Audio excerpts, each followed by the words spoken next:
Hi, and welcome to the Dynamic Duel Podcast, a weekly show where we review superhero films and debate the superiority between Marvel and DC by comparing their characters in stat-based battle simulations. I'm Marvelous Joe. And I'm his twin brother, Johnny DC. And in this episode, finally, we get around to reviewing the first Iron Man film that came out in 2008, starring Robert Downey Jr. Of course, it's pretty much a modern classic.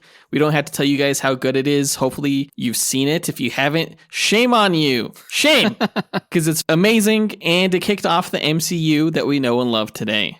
Yeah, I'd forgotten how good this movie was. It's been a while since I've seen it. I had forgotten how good it was, which I actually don't appreciate as a DC fan. But damn, do I gotta respect it. Yep. We'll discuss all our thoughts about the movie later on this episode, but before that, we're going to break down the latest comic book movie news to come out in this past week, including the new Ant-Man and the Wasp Quantumania trailer, and the news that Angela Bassett has won the Golden Globe for Best Performance by an Actress in a Supporting Role in a Motion Picture, Like a Badass. It's a long title for an award. Just a heads up, we are recording this episode a little bit early. James Gunn has said that he will be announcing DC's slate this month. So just in case he announces that while I'm away in Las Vegas on a business trip, we will definitely be talking about that in the next episode if it happens. I'm just keeping my eye on my news feed, just waiting for it any day now. I hope it happens when you're on vacation. That way you just explode from wanting to talk about it so much.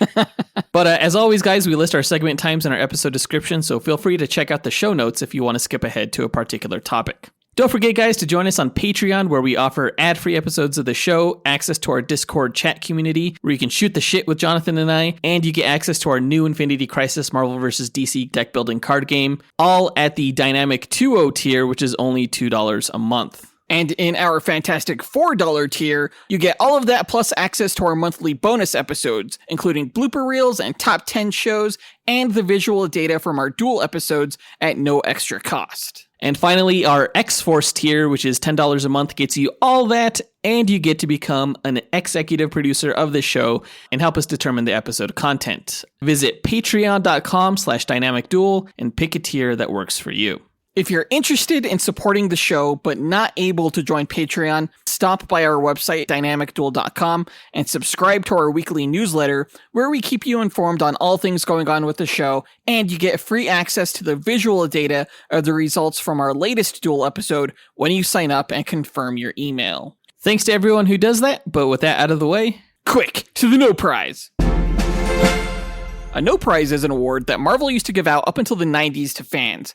Our version, the Dynamic Duel No Prize, is a digital award that we post on Instagram and in our newsletter for the person that we feel gave the best answer to our question of the week. Last week, we asked, what's your number one favorite Marvel or DC movie or show of all time and why? We got a ton of answers. Yeah, we judged the answers based on the reasoning for the pick, not based on the film or show itself. So let's break down our honorable mentions as well as the No Prize winner. Our first honorable mention goes to Brandon Estergard, who said, all right, easily this one has to go to Batman 89 for me. It was the first live-action superhero movie that I watched, so it holds a really special place in my heart. I remember owning the VHS with the black box gold bat symbol on it, and I'm like 90% sure that my dad stole that from Hollywood Video, but I was a kid, didn't care, super jazzed about it. I actually watched it again with my godson recently, and he loved it. Yeah, very few things bring a sense of nostalgia as strongly for me as the Batman 89 film on VHS, with like the Looney Tunes opening and like the Diet Coke commercial with Alfred. Yeah, we were a little bit too young to see this movie in theaters when it came out. We were only 3 years old, but we definitely watched the hell out of that VHS, and it was also our first live-action superhero film. Yes. This is another movie that I'm surprised we haven't gotten around to reviewing on the show yet. Eventually, we will, and I really look forward to seeing it again, because it's been quite a while since I've seen it. Yeah, I think we were going to review it earlier, but I ended up doing a guest spot on the Blast from Our Past podcast, and I reviewed it on their show. But eventually we'll get to it on this podcast. So great answer, Brandon. Our next honorable mention goes to Nate, who said, hey guys, it's Nate here, and really, you want me to pick one movie or TV show from Marvel or DC? That's just unheard of. If I had to choose, I'm going to go with The Avengers, just because it really set the standard for movies going forward. You know, never saw anything like it before. bringing all these movies together into one culmination and seeing how well it worked. So, yeah, I'm going to go with the Avengers. Hell yeah, the Avengers, man. That's a fantastic answer. Totally understand why you would pick that movie. It is, after all, one of the greatest films ever made in the history of cinema. Wow. Okay. All right. As we discussed in our review of that film, there's no reason why that movie should have worked. And I think we definitely take it for granted now. But I remember back in the day where like an Avengers movie would have to be 5 hours long. There's just too much story to tell with these many characters. But no, Joss Whedon and the rest of the crew pulled it off. Great ensemble cast, great action, great storytelling, an entirely satisfying cinematic experience. One of the all-time greats, for sure. Yeah, we reviewed The Avengers, and I think we gave it 4.5 stars. It's a really solid film, and really, blockbusters don't get bigger than Avengers movies. Oh yeah, certainly they're bigger than Justice League movies. And speaking of that, let's move on to our next honorable mention, which goes to Scotty Macho, who said, "My favorite DC movie of all time would have to be Zack Snyder's Justice League. And let me tell you why. One, Zack Snyder's vision is fully realized and it's beautiful, not whatever was released in 2017. Two, every character has been done justice, pun intended. And three, last but not least, black Superman suit. I have lived. Yeah, this is a fantastic answer. Zack Snyder's Justice League is my favorite DC film as well. The thing is just so unbelievably epic. At 4 hours long, it's everything I wanted to see in a Justice League film with these larger-than-life and mythical figures. It wasn't technically a blockbuster because it wasn't in theaters, but it's like beyond blockbuster status. It's epic status. The theater would not be able to handle this movie. Yeah, because no one would go see it because it's way too damn long. Trim this movie down to about 3 hours, and then we can start talking about how good it is. Oh, we've already talked about how good it was in our review. That's true, touche.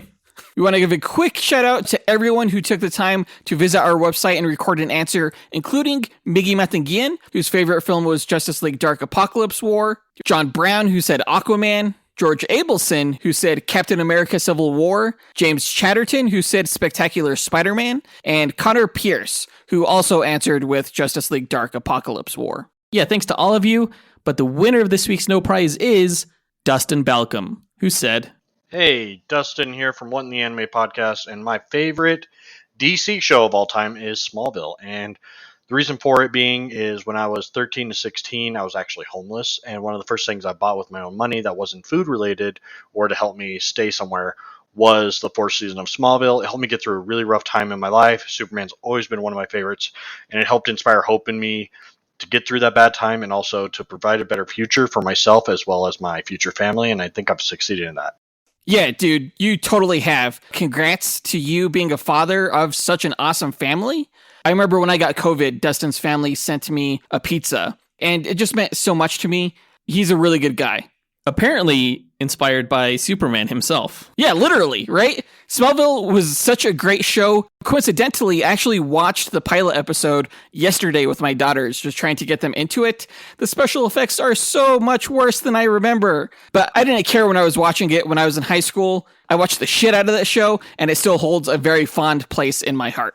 Yeah, it's really heartwarming to hear Dustin's story. You know, when he was watching the show, he wasn't thinking, somebody save me. He was thinking, you know what? I'm just going to be Superman and save myself. Boom. That's how you do it. That's what comics are all about.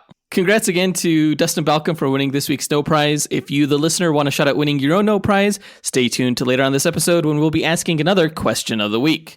And now that that's done, on to the news.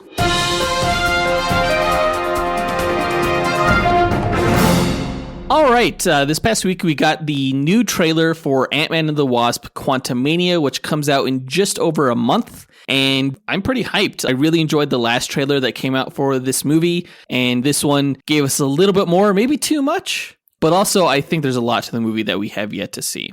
Yeah, that was my first impression when I finished watching the trailer. Like, did I just see something from the third act and final battle? Yeah, this trailer was really one of those kinds of previews that shows the beginning, middle, and end of the film, which I don't appreciate. But we see Ant-Man in the course of this preview multiply almost exponentially. There's a ton of them. So I'm thinking that we may have Scott Lang die multiple times in this film, but just by the virtue of the fact that there's like thousands of him, he will still ultimately end up saving the day and getting out of this quantum realm. Or at least one version of him, right? We know that the writer for Quantumania is also a writer on Rick and Morty. And there have been so many times that Rick and Morty have died in that show, yet like it turns out it's just like an alternate version. Like I'm still not sure if the Rick and Morty I'm watching is the original one from like the pilot that I'm witnessing.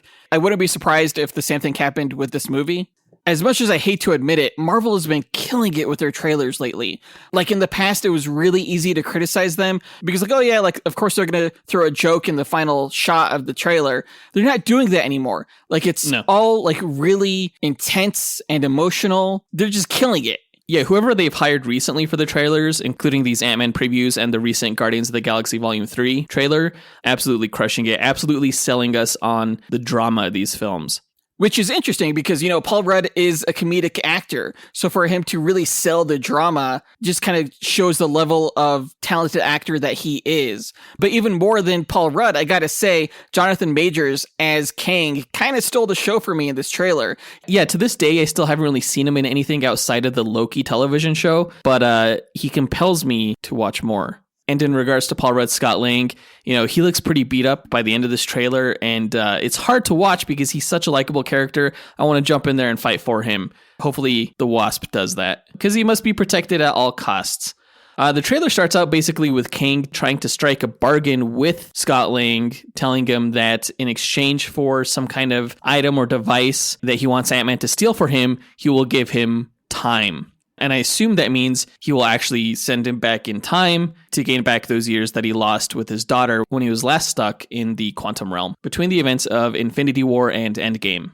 Michelle Pfeiffer's Janet Van Dyne here doesn't trust Kang at all. She obviously knows who he is based on her time spent down there. And she said something interesting in that he can rewrite time and erase entire timelines. Now, we know from the Loki show that He Who Remains was the last surviving Kang after he had eliminated all other timelines except for what he called the sacred timeline. And it was the TVA's job to maintain that sacred timeline, and they would prune errant timelines that would pop up. So it looks like the technology that the TVA used in this pruning process, Kang has already developed by this point. And he's basically threatening the MCU timeline with pruning, it looks like. Yeah, and talk about stakes, right?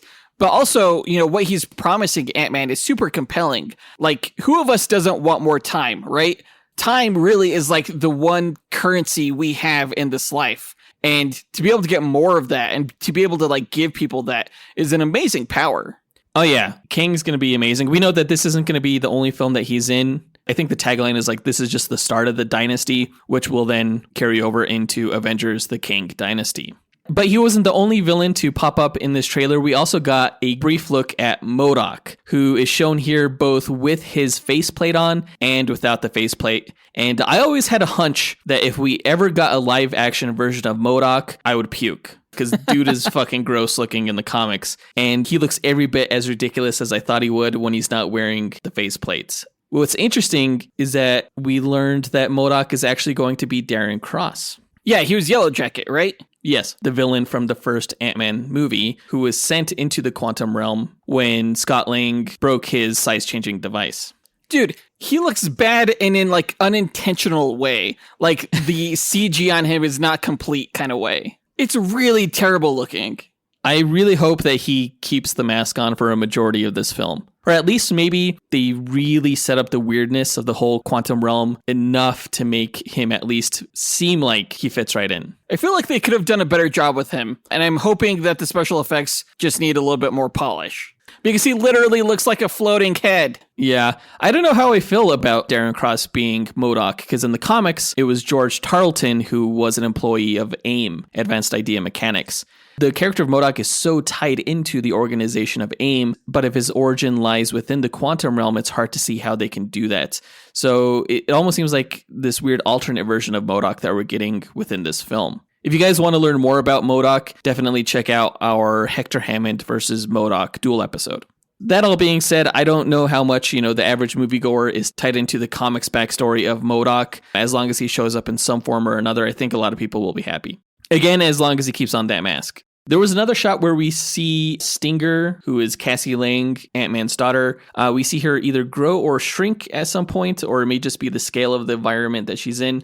But it's cool to see that she'll be displaying some of her own superpowers in the course of this film, which we figured would happen, but now we know for sure. What did you think of the final shot of this trailer where we see Kang doing his double energy beam blast at the camera? I thought that was pretty sweet. Dude, that's how you end a trailer. That was a really, really cool shot. And it just got me so pumped by the end of it for this movie. Yeah, I can't wait to see the context behind this shot. If you guys want to learn more about Kang, obviously, read the comics, but also check out our Professor Zoom versus Kang duel episode. This is probably the last trailer that we're going to get prior to the movie coming out the Friday after Valentine's Day on February 17th. So not much more waiting, and can't wait to see it. But speaking of movies we can't wait to see, that brings us to our question of the week. What Marvel or DC theatrical release are you most looking forward to in 2023? Yeah, there's a lot. Marvel itself has 5 theatrical releases, including Ant-Man and the Wasp, Quantumania, Guardians of the Galaxy Volume 3, Spider-Man Across the Spider-Verse, The Marvels, and Kraven the Hunter. And DC has 4 in Shazam! Fury of the Gods, The Flash, Blue Beetle, and Aquaman The Lost Kingdom. Record your answer at dynamicduel.com by clicking on the red microphone button in the bottom right-hand corner, which will prompt you to leave us a voicemail. Your message can be up to 30 seconds long, and don't forget to leave your name in case we include you on the podcast. We'll pick our favorite answer and award that person a Dynamic Duel No Prize that we'll post to Instagram and our email newsletter. Be sure to answer before January 21st. In other Marvel news, this past week, Angela Bassett won the Golden Globe for Best Supporting Actress for her role as Queen Ramonda in Black Panther: Wakanda Forever, which is fucking awesome. It's always great when an actor or actress wins a prestigious award for a Marvel or DC film because it just adds more clout to the genre overall, which I think is largely ignored and dismissed by the higher-ups. Yeah, there haven't been too many actors that have been nominated for acting awards in the Golden Globes. I think there's only been 5, including Angela Bassett. There was Ryan Reynolds for Deadpool. Yeah, and the rest were all Joker actors, including Jack Nicholson, Joaquin Phoenix, and Heath Ledger. Right. Jared Leto's so pissed off right now. Yeah, it was a really touching moment. Angela Bassett gave a lot of love to her former leading man, Chadwick Boseman. She said that they embarked on this journey of Black Panther together with love, that the cast mourned, they loved, they healed, and they felt they were surrounded each and every day by the light and spirit of Chadwick Boseman. And that was a somber moment, but it was really touching that she said that. And there's no doubting that she gave a great performance in that movie. I myself nominated her for a Brothers Award that this show gives out. Yeah, and I feel kind of vindicated because she was my choice for the best actress in Marvel for 2022, and you went with Letitia Wright. Well, yeah, Letitia was the lead star of that movie, and we've already established that there is no award more prestigious than the Brothers Award. So the fact that, Angela Bassett won a Golden Globe, fine, Letitia won the Brothers Award. That's fair. I guess I can't argue with that. But great news again. Congratulations to Angela Bassett. We'll see if she wins the Oscar when those nominations are announced in a few weeks, and then that awards ceremony is held next month. Fingers crossed for her. Fingers crossed. Not gonna lie, I'm kind of jealous because this is the first acting accolade for an actor in an MCU film, and that never happened in the DCEU. We got awards for the Jokers, but neither of those performances were in the DCEU. And I was kind of hoping that we would beat Marvel to that. And now it's never going to happen because the DCEU is going to get rebooted, so there you go. Well, maybe James Gunn's DCU will win Best Picture before Marvel. You don't know. It's not going to be good enough. I'm just going to let you know now. You don't know. Check your expectations. No. But I think that does it for all the news for this episode, so let's go ahead and get into our main event, where we review the first MCU film, 2008's Iron Man.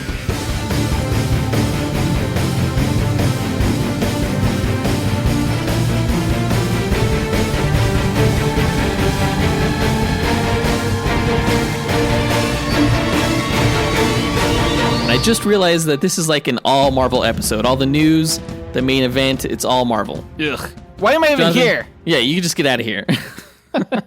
All my DC peeps, just go ahead and move on out. We don't need to be here. No. They're going to want to stay because, of course, everyone recognizes how awesome this Iron Man film is. It was directed by Jon Favreau, starring Robert Downey Jr., Jeff Bridges, Gwyneth Paltrow, and Terrence Howard. It was the first film produced by Marvel Studios, and of course their first entry into their now industry-leading Marvel Cinematic Universe. Prior to Iron Man's release, Marvel's superhero films were produced by other studios that owned the movie rights to the characters, such as 20th Century Fox's X-Men and Daredevil films, Sony's Spider-Man and Ghost Rider films, and Universal's Hulk film. One way or another, the rights of most of these characters reverted back to Marvel, but in the mid-2000s, the company only had a handful of heroes to work with in regards to making their own movies. Chief among them was Iron Man, probably Marvel's most popular character that hadn't yet been adapted. The technology really wasn't there yet for an Iron Man film, but fortunately, by the year 2008, we had reached that point. At that time, Marvel Studios was entirely unproven and was a giant wild card, and I, along with a lot of other fans, weren't quite sure whether we could trust them to actually turn out a decent movie, because it was all unprecedented. To my knowledge, no other publishing company had ever been like, well, we're just going to make our own films. Right. And I remember thinking, like, why wouldn't you just work with an existing studio? Like, what does Marvel even know about making movies? And boy, was I wrong. Well, did Paramount have the rights to Iron Man, or did they just help Marvel distribute the film? They were just distributing. They Okay. weren't producing in any capacity. Interesting. And I'm glad I was wrong about all of this because, right out of the gate, Marvel Studios crushed it under the guidance of President Kevin Feige and proved that no one understood and cherished their characters more than Marvel itself. Yeah, Marvel was lucky in the fact that they didn't have like a larger parent studio to answer to when they started out, at least. DC has been owned by Warner Brothers for decades now. So they've never really had the opportunity to head their own studio because they didn't need to, because they had Warner Brothers. But now I think it's pretty clear that the fewer people you have standing in the way of these filmmakers creating these larger than life worlds using these comic book characters, the better. Absolutely. Yeah, the DCU was fucked from the get-go because of all the shit that the heads of Warner Brothers was pulling. From Batman v Superman to Justice League, all that crazy crap. I mean, I don't know if I'd go that far because DC has put out some fantastic films, but, they're not going to be able to maintain the cohesion that Marvel has because there's too many cooks in the kitchen working on too many projects. Until now, of course. I mean, even now you have Matt Reeves and Todd Phillips, though. That's true. But back to Iron Man, I just want everybody to know up top who hasn't seen the movie. I can't imagine that's anybody, but if you haven't, this will be a spoiler review, as all of our movie reviews are. So be sure to watch Iron Man before listening to this if you haven't, so you don't ruin any of the story surprises for yourself. Now, I know, obviously, this film owes a vast majority of its success to Robert Downey Jr., who is an acting savant and such an engaging performer, but I want to hold off talking about him for now until our character breakdown. I want to talk about everything else that makes this such a great movie. I remember the main impression that I had of the movie while walking out of the cinema for the first time after seeing it was that it felt like it was one of the most contemporary films I had ever seen. Which sounds strange to say, but there was like this feeling around the cusp of entering the 2010s that technology had crossed an important threshold in accessibility with like the invention of the smartphone, the rise in interactive voice response systems, and touchscreen interfaces. Iron Man presented a futurist sci-fi vision of something that felt much more plausible than anything else, I think, up to that point. And it was exciting having this feeling like you had a clear idea of where we were all headed. Yeah, I think I know where you're coming from. When the Superman movie came out, their tagline was, "You will believe a man can fly." And I kind of got that same impression watching the Iron Man movie again just the other day. Superman, of course, is able to fly because he's an alien. But to have someone really fly, like using technology in the real world, I honestly believed I saw Robert Downey Jr. hovering around in his garage. It really made me, in a more believable way, believe that a man could actually fly. Yeah, and like the holograms, the AI that was on display, even the arc reactor, it all seemed more accessible than other science fiction tech like Star Wars lightsabers or Star Trek starships. Yeah, and in a really cool way. Like, dare I say, maybe even a cooler way than Batman? Because Hell yeah. here you have this guy who made this suit that looked so cool, that did things that you feel like are just on the cusp of reality that could actually be done. Again, this whole believe a man could fly thing. I gotta give kudos to Marvel for choosing this as their first film, because it was just so accessible right out the gate and so interesting and so fun. Yeah, Iron Man's writers, their production designers, costume department, visual effects team, all of them, they had apparently done their research. And it almost made it feel like they had their finger on the pulse of society when the movie came out, which made everything seem kind of like culturally relevant, but more importantly, cool. It was a cool movie. Big kudos to director Jon Favreau for corralling all of this amazing talent and for having a real focused vision for this world building.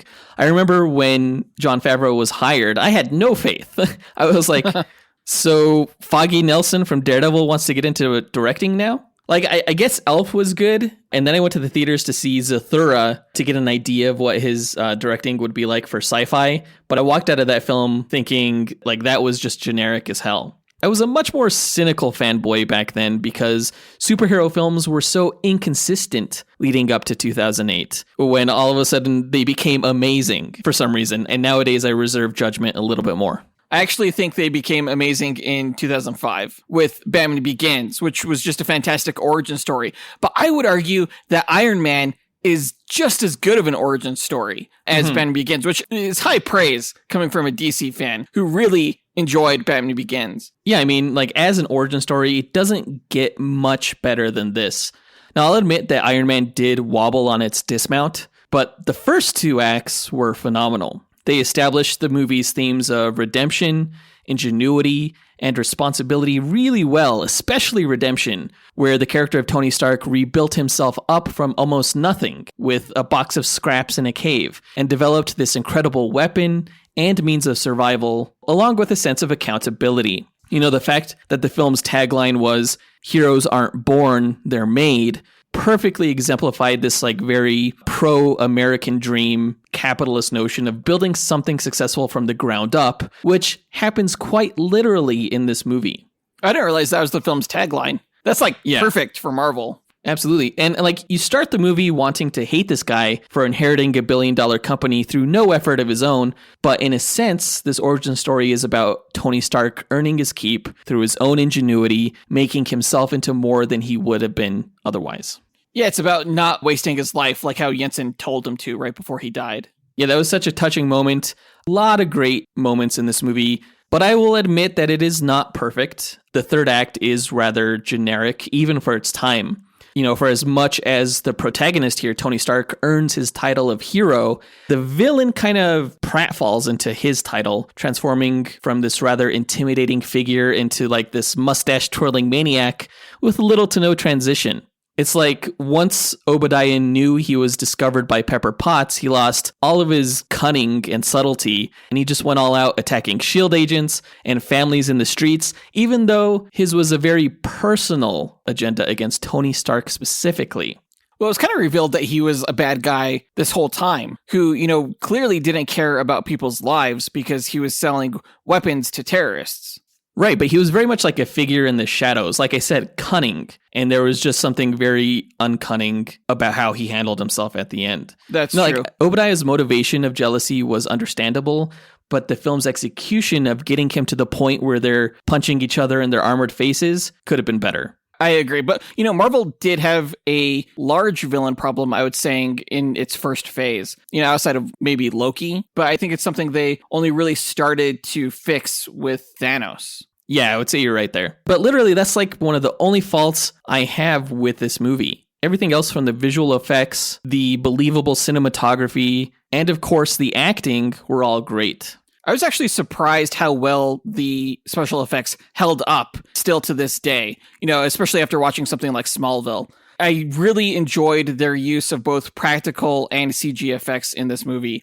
Oh yeah, the transition between the CGI effects and Stan Winston's actual metal suits that they had built, it was seamless. So you couldn't really tell the difference too much. And what a cool design for the suit. Like, the suit looked better in this movie than I feel like it ever has in the comics. Absolutely. You know, it was largely inspired by Adi Granov's art. but fully realized, it is a thing of beauty for sure. Absolutely. But more importantly than the suit is the man within the suit, Robert Downey Jr. Let's go ahead and talk about him in our character breakdown. So Iron Man, aka Tony Stark, was played by Robert Downey Jr., who was a tour de force in this film. Not only does he effortlessly sell Tony as this brilliant, eccentric genius, but he manages to endear us to him despite the arrogance and the callousness. We root for him almost entirely because of his charisma.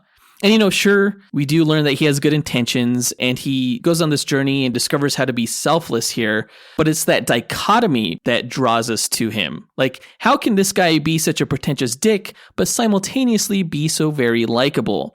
It's these competing emotions that we can't explain, and therefore we feel fascinated by him. And it's all part of the great mystery of charismatic, magnetic people. It's like, do I love him? Do I hate him? I don't know, but I want to know them. I'm going to keep watching him. Yeah. It's basically Charisma 101.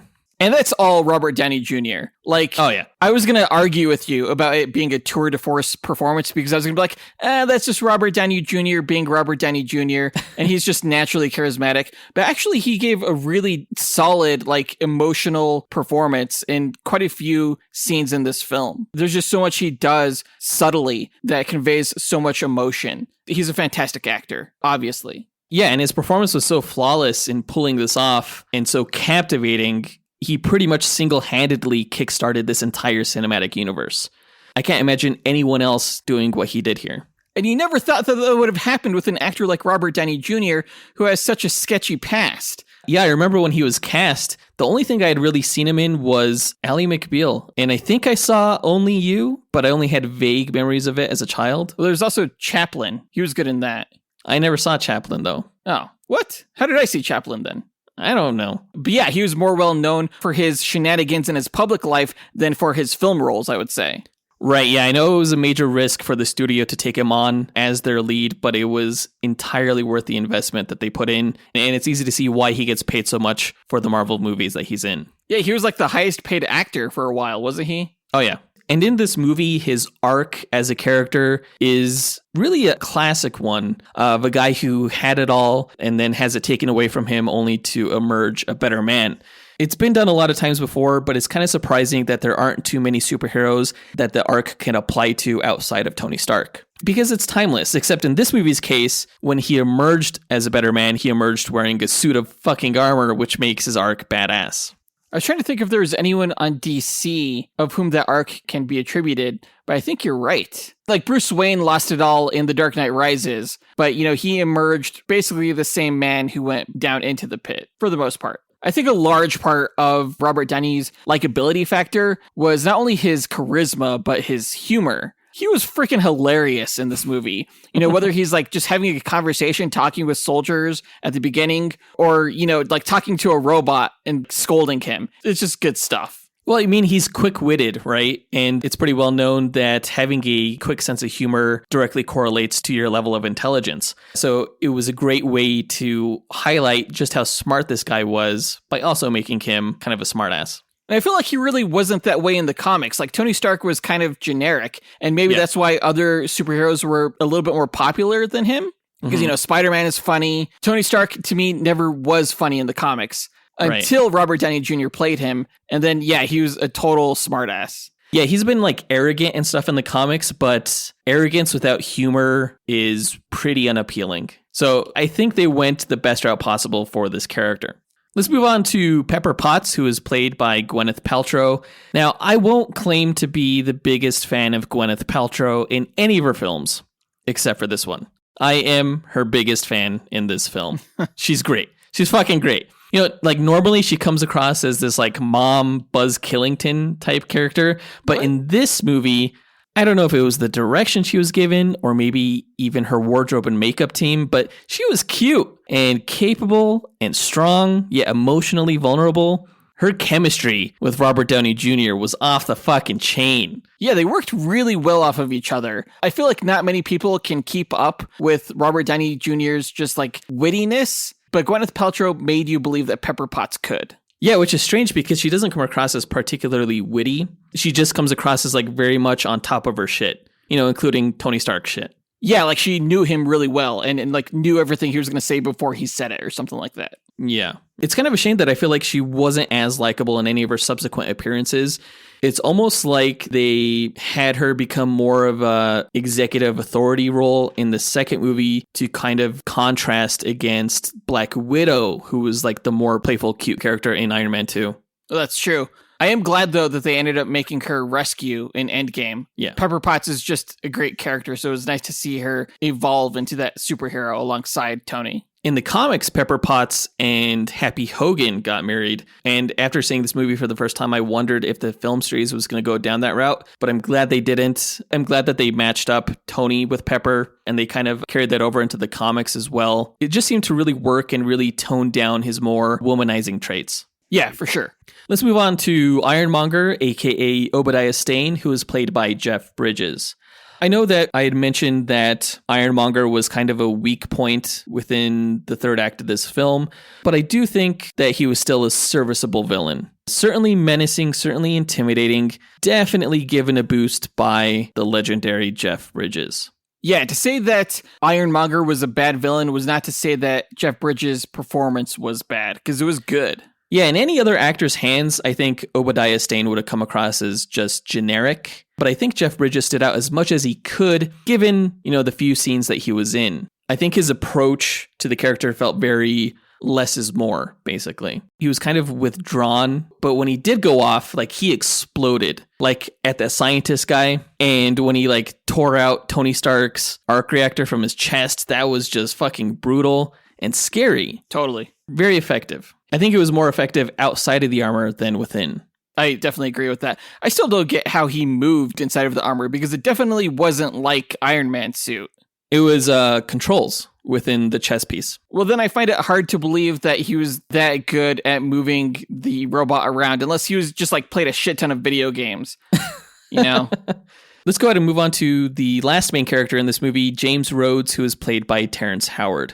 Man, every time I see this movie, I always feel bad for Terrence Howard. Oh, yeah. I think it's a real shame that he didn't waver on his contract, because I think if he would have played ball, he would have had a great career as James Rhodes in War Machine. That's not to disparage Don Cheadle, because I actually like Don Cheadle more as an actor on his own, but I like Terrence Howard's chemistry with Robert Downey Jr. more. Really? I didn't think he had good chemistry with Robert Downey Jr. at all. Interesting. Why is that? I don't know. I just felt like the way he reacted to Robert Downey Jr.'s presence and wittiness always just kind of fell flat. I thought he was really quiet. I didn't think he was as interesting as Robert Downey Jr. And I think that Don Cheadle gave a performance that, while not as perhaps interesting as Robert Downey Jr., was at least more so than Terrence Howard. It's hard to say, one, because I don't think Terrence Howard really got the chance.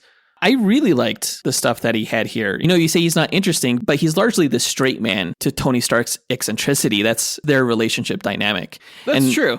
You have scenes on the airplane that I thought played out perfectly. I will say that Terrence Howard gave a performance that made me feel like it was more believable that he was a military man. Don Cheadle seems a little bit more like a comic book character. So I'll give you that in favor of Terrence Howard. And maybe some of my own bias against him is coming off, considering the fact that I know that he was kind of playing hardball with Marvel and maybe didn't love the character more than the money he was going to get. Mm-hmm. That's valid. Yeah. Because for the first movie, he actually was paid more than Robert Downey Jr., considering he had just won an Oscar. And also the studio had to take out an insurance policy against Robert Downey Jr., so they couldn't really afford to pay him more than they did. The insurance policy being, just in case RDJ had a relapse due to his addiction. Right. But that is it for all the characters. Let's go ahead and move into the story highlights. In Afghanistan, Tony Stark is attacked while under military escort and injured by shrapnel in an explosion. He passes out and awakens as a captive of the Ten Rings terrorist group. Great start to the film. Yeah, I'm really glad they started with this flashback. Yeah, actually, I think that's vital to the audience's appreciation of the character. I think they went specifically with a nonlinear approach where we see him get attacked and in captivity before we see all the Playboy stuff. I think specifically to make sure that audiences know that even though he might be a douchebag, he's about to go on this path of humility. And therefore, audiences sympathize with him a little bit more through the arrogance and like him more. Right. Yeah, it's just a really interesting and like intense scene too, like with all the gunfire going on, and then you see Stark Industries on that missile, and you're like, "Whoa, what is this? What's going on?" Intriguing stuff. Yeah, when I was watching this again for this review, I was kind of wishing that we had got Ken Johnson on to do a guest for this. Oh, because yeah. I would have loved to have gotten his perspective on all the military stuff that happens in this movie, from, you know, the opening scene to the Air Force response after Iron Man's attack in Gulmira and going up against those fighter jets. Yeah, that would have been perfect. Why didn't we do that? I don't know, but he does have plans for a new podcast in the works. I'm not going to announce it here because I don't want to steal that thunder from him, but really looking forward to it if and when it gets off the ground. For those of you who may be confused who we're talking about, go and listen to our review of The Punisher. Ken is a soldier and also an executive producer of the show. Brilliant guy. Back to the movie, in a flashback 3 days prior, Tony wins the Apogee Award in Las Vegas, where a montage of his backstory as a prodigy inventor is shown. After sleeping with a reporter back at his home in Malibu, he flies with James Rhodes, the military liaison to Stark Industries, to Afghanistan for a presentation of the Jericho missile. After the presentation, Stark's convoy is attacked, so it goes full circle. Captured, Tony learns that fellow captive Ho Yinsen saved his life by implanting an electromagnet in his chest to prevent the shrapnel from reaching his heart. The 10 Rings order Tony to build his Jericho missile for them. Instead, with Yinsen's help, he builds a miniature arc reactor to replace the electromagnet and a suit of armor to escape. I remember like the surgery scene, just being like horrified by that. And especially like when he had the car battery wired to his chest. I mean, talk about humbling a guy. Oh, definitely. It was interesting that the movie went with this electromagnetic device, because in the comics, Stark and Yinsen developed this chest piece that would go over his heart and serve as kind of like a pacemaker that would like keep his heart beating despite the fact that there was shrapnel in it. Eventually in the comics, Stark's entire heart was replaced with a machine device, turning him almost into like this cyborg type character. But I still really like the route they went in the film because it led to the creation of the arc reactor. Yeah, which is a really cool device. I don't know if that's from the comics. I don't think it was at the time. You know, in the comics, the big technology that really powered Iron Man's suit was transistors. In electronics, transistors are basically semiconductors that can increase the electrical output that is put into them. And it was like new technology at the time and kind of felt sci-fi in its ability to amplify power, basically. So Stanley was like putting the word transistor before everything, granting Iron Man his transistor enhanced strength, his transistor enhanced flight, and like magnets and shit like that. It was pretty funny. And now we have the arc reactor as our sci-fi tech. Yinsen dies, buying Tony time to suit up in the Mark I armor, which he uses to destroy and flee the terrorist compound. Sad scene. Very touching when Yinsen died. Yeah, it was so well done. Almost straight out of the comics, too. Yinsen sacrificed himself to buy Stark more time as his chess piece was powering up. Self-sacrifice in movies just gets me every time. I will break down. The fact that, you know, he was talking about how he would see his family again, then you learned that they had died, and that's what he was talking about. It was heavy stuff. Super heavy, super good. What did you think of the Mark I armor? That was so cool to see on screen. You know, I still remember like seeing the Mark I armor in the comics, and it was such a great adaptation of that. Yeah, real bulky, but functional, and still a force to be reckoned with despite, you know, looking kind of junky. Yeah, I loved seeing it in action. This was a fantastic action scene. Just him taking on all of the terrorists there at the compound. Tony is found by James Rhodes in the desert and comes home, where he announces in a press conference that Stark Industries will no longer manufacture weapons for the military, upsetting company manager Obadiah Stane. I love that the first thing he wanted when he got back to America was a cheeseburger, and that, you know, he was like eating it during the press conference and everything. It just made me want one. Like, it was such an effective piece of product placement. Yeah, because it was so organic. They didn't go out of the way to say that this was like a Burger King Whopper or something like that. It was totally understandable why he would want to go there, and they didn't like shove it down your throat too much. Right. Even though I wanted them to. Yeah, man, totally. I love me a good Whopper with cheese.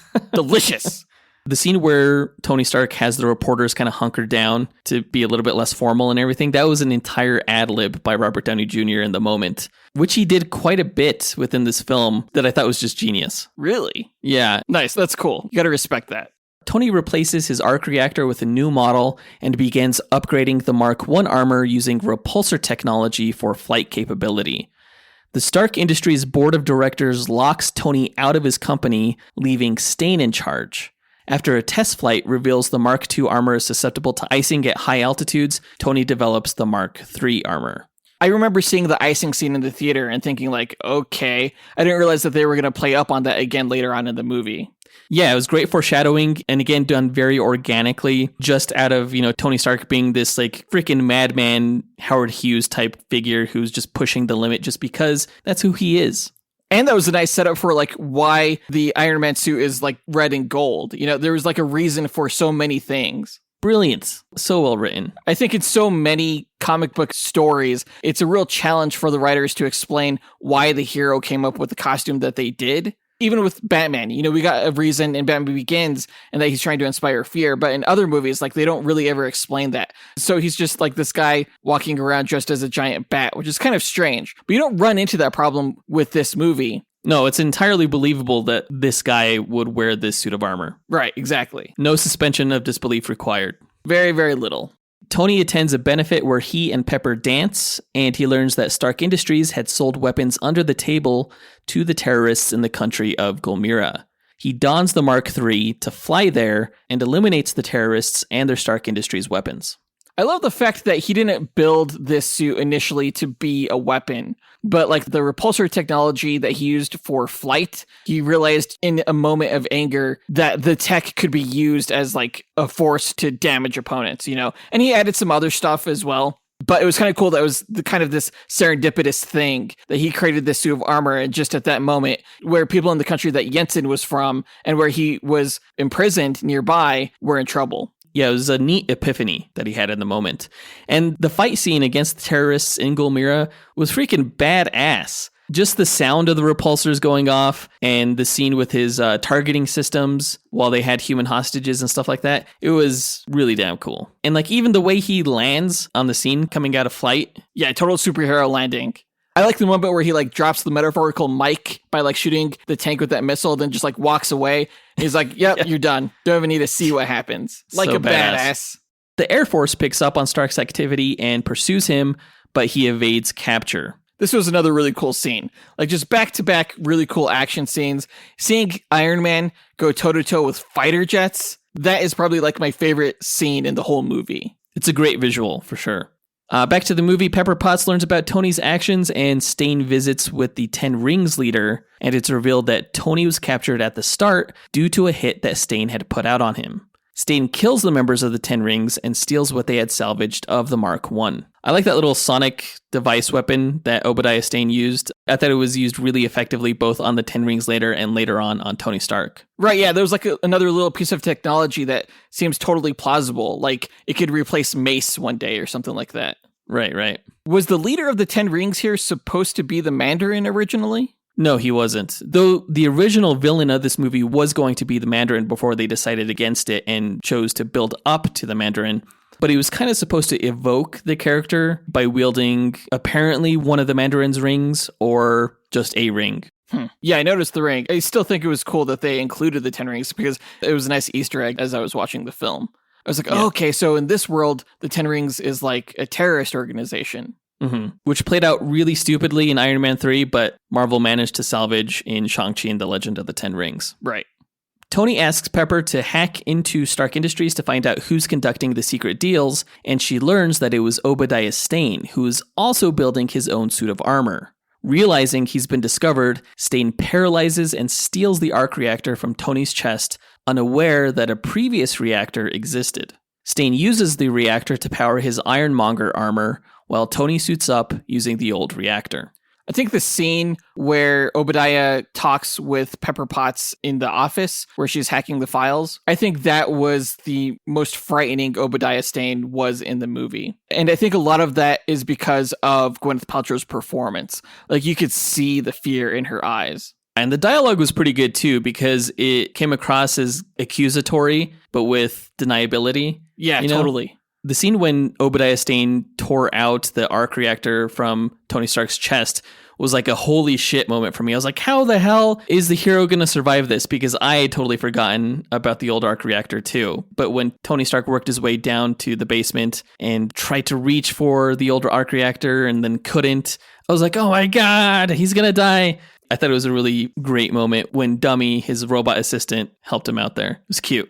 Yeah, totally. They managed to interject this like lighthearted moment in this really harrowing kind of scene. And again, like it just goes to show like there was no scene wasted earlier in the film, even the moments where it seemed like it was just played for humor.